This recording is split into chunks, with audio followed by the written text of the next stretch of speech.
आपल्या राज्याचे मुख्यमंत्री माननीय एकनाथराव शिंदे साहेब, उपमुख्यमंत्री माननीय देवेंद्र फडणवीसजी, मंत्रिमंडळातील आमचे सहकारी दिलीपराव वळसे पाटील, उदय सामंतजी, प्रभात लोढा, विधान परिषदेच्या उपसभापती नीलमताई गोरे,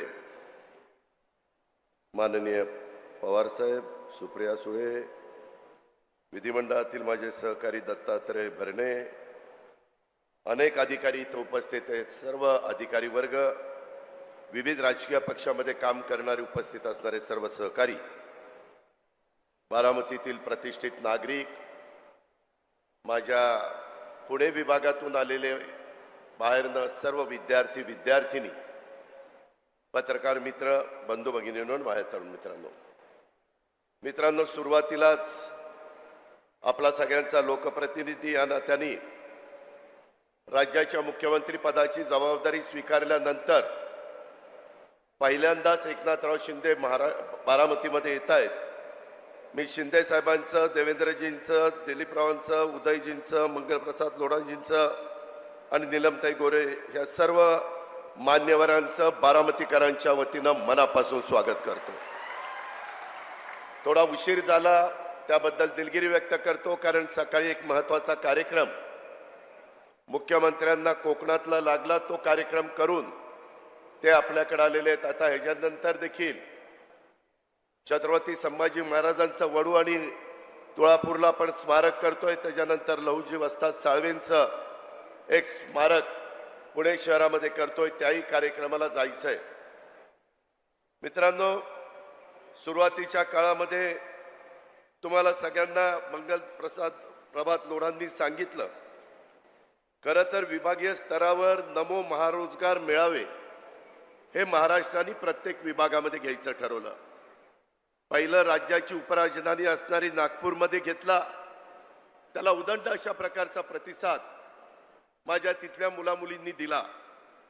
त्याच्यानंतर दुसरा मराठवाड्याला लातूरला झाला, तिथेही चांगला प्रतिसाद मिळाला.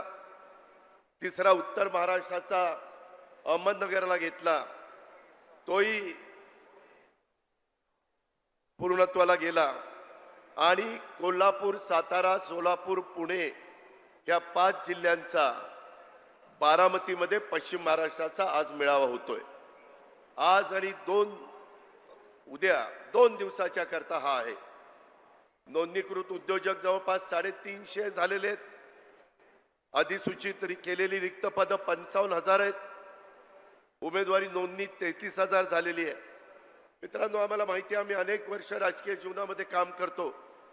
सगळ्यांना नोकऱ्या मिळणं थोडंसं अडचणीचं ठरतं, परंतु अशा प्रकारचे कार्यक्रम सातत्याने घ्यायचे, मुलांना मुलींना तयार करायचं. मध्ये राज्याच्या मुख्यमंत्र्यांनी, उपमुख्यमंत्र्यांनी आम्ही एक जर्मनच्या बरोबर करार केलेला आहे. जर्मनला 5 लाख मुलं मुली लागत आहेत. त्यांची अट एवढीच आहे, जर्मन भाषा आली पाहिजे आणि त्यांचे ITIचे जे कोर्सेस आहेत ते त्याच्यामध्ये आले पाहिजे. मित्रांनो, आपल्या भागामध्ये नाही, परंतु राज्यात, देशात, परदेशामध्ये मोठ्या प्रमाणावर रोजगार उपलब्ध आहे. फक्त आपण त्या संधीचं सोनं केलं पाहिजे.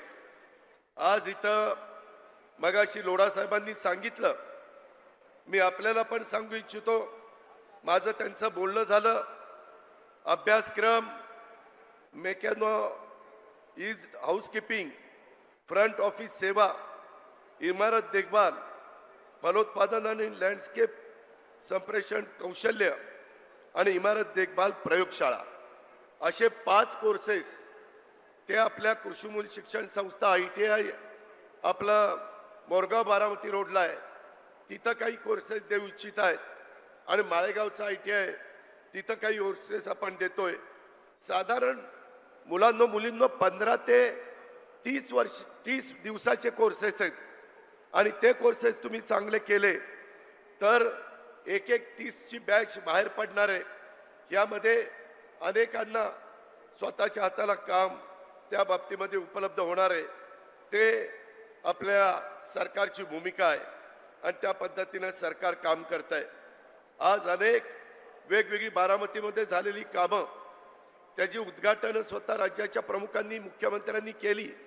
माझी मनापासूनची इच्छा होती की मुख्यमंत्री उपमुख्यमंत्र्यांनी स्वतः जाऊन ते पाहिलं असतं।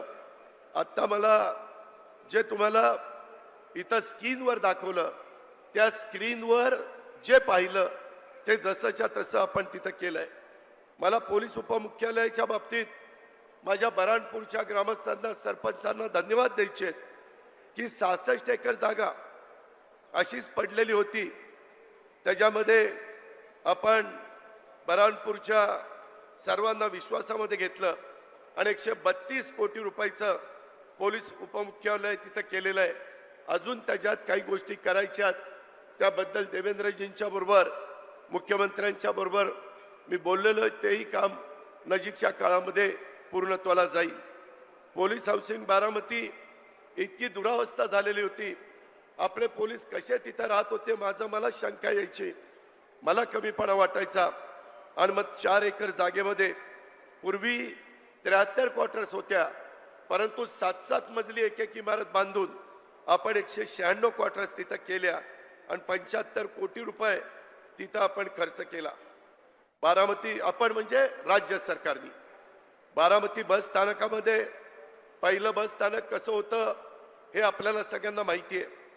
जागा कमी होती, पूर्वी 5 एकर 10 गुंठे जागा होती, परंतु नंतर मी 53 गुंठे जागा वाढवण्याच्या करता अनेकांनी मला मदत केली।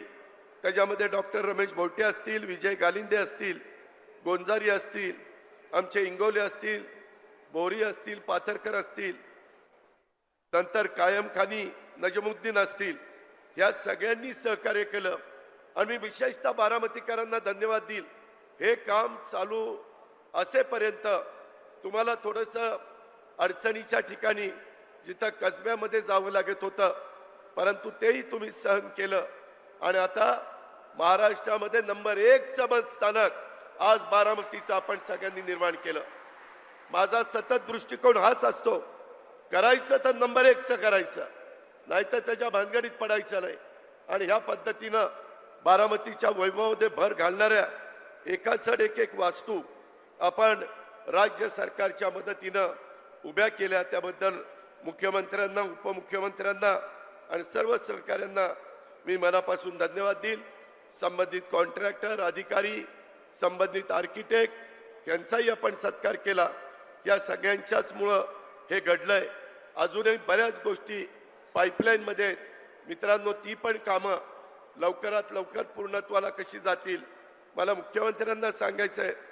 हे माझी फुशारकी नाही, परंतु या प्रत्येक इमारतीमध्ये पाया घेतल्यापासून इमारत पूर्णत्वाला जाईपर्यंत कमीत कमी एकेका इमारतीला मी 40 वेळा तरी भेटी दिल्या असतील। सतत इथं हे करा तिथं ते करा, शेवटी माझ्या बारामतीकरांना पण अभिमान वाटला पाहिजे की खरंच आपल्या इथं जे काम झालंय ते अत्युत्तम काम झालेलं आहे। या प्रकारे आपण त्याच्यामध्ये पुढे जातोय। मित्रांनो, इथून पुढे अशाच पद्धतीनं नमो महारोजगार मिळावे महाराष्ट्रामध्ये पहिलं रिजन वाईज झाल्यानंतर याकरता राज्य सरकार मोठ्या प्रमाणावर निधी देखील देत आहे आणि एकच अपेक्षा आहे की आमच्या मुलांना मुलींना जे बेरोजगार आहेत त्यांना रोजगार मिळाला पाहिजे, त्यांना तिथं हाताला काम मिळालं पाहिजे। अशा प्रकारची आमची सर्वांची भूमिका आहे। माझी आज डीपीसी मधनं 39 वाहनं आपण पोलिसांनाही त्यांची गस्त चांगली घालता यावी, कायदा सुव्यवस्था चांगली राहावी, गुंड प्रवृत्तीच्या लोकांच्यावर अंकुश ठेवावा, कुणाची गुंडगिरी इथं खपवून घेतली जाणार नाही महाराष्ट्रात। या पद्धतीनं काम करायचं म्हटलं तरी इन्फ्रास्ट्रक्चर द्यावं लागतं आणि ते इन्फ्रास्ट्रक्चर आपण दिलेलं आहे। मी मगाशी तिथं सीएम डीसीएमला उशीर होत होता म्हणून झेंडा दाखवला, तिथं 39 वाहनामध्ये जे ड्रायव्हर होते त्याच्यातल्या 14 महिला होत्या आणि सगळ्यात चांगलं ड्रायव्हिंग त्यांचं तिथं चाललेलं होतं। एवढा महिलांना पण संधी देण्याचं काम मित्रांनो हे महायुतीचं सरकार करतंय। इतर बऱ्याच बाबी बोलण्यासारख्या आहेत। आज ही करोडो रुपयाची कामं आपल्या सर्वांच्या करता, बारामतीकरांच्या करता, इतर सर्व तिथं राहणाऱ्या अधिकारी कर्मचाऱ्यांच्या करता आपण उपलब्ध करून दिली. अशाच पद्धतीनं टप्प्याटप्प्याने आपण पुढे जाण्याचा प्रयत्न करू. मुख्यमंत्री, उपमुख्यमंत्री, मी आपल्याला ग्वाही देतो बारामतीकरांच्या वतीनं, एक दिवस असा आणीन की महाराष्ट्रामध्ये नंबर 1 चा विकासाच्या बाबतीतला तालुका कोणता आहे तर तो बारामती तालुका आहे. हे केल्याशिवाय मी गप्प बसणार नाही. त्याकरता तुमची साथ, त्याकरता तुमचं सहकार्य, त्याकरता तुमचा सगळ्यांचा पाठिंबा हे मला हवा आहे. मुख्यमंत्री आणि उपमुख्यमंत्री देतील याबद्दलचा विश्वास बाळगतो. हा सगळा दिमागदार कार्यक्रम घडवून आणण्याच्या करता ज्यांनी ज्यांनी योगदान दिलंय त्यांचा सगळ्यांचं मनापासून आभार मानतो. आणि उद्या देखील जे माझे विद्यार्थी येऊ शकले नाही त्यांनी उद्या पण दिवसभर या नमो महारोजगार मेळाव्याचा फायदा घ्यावा अशा प्रकारची विनंती करून मी आपल्या सर्वांची रजा घेतो. जय हिंद, जय महाराष्ट्र. लोकशाही मराठी ऐका, पहा, जागरूक रहा.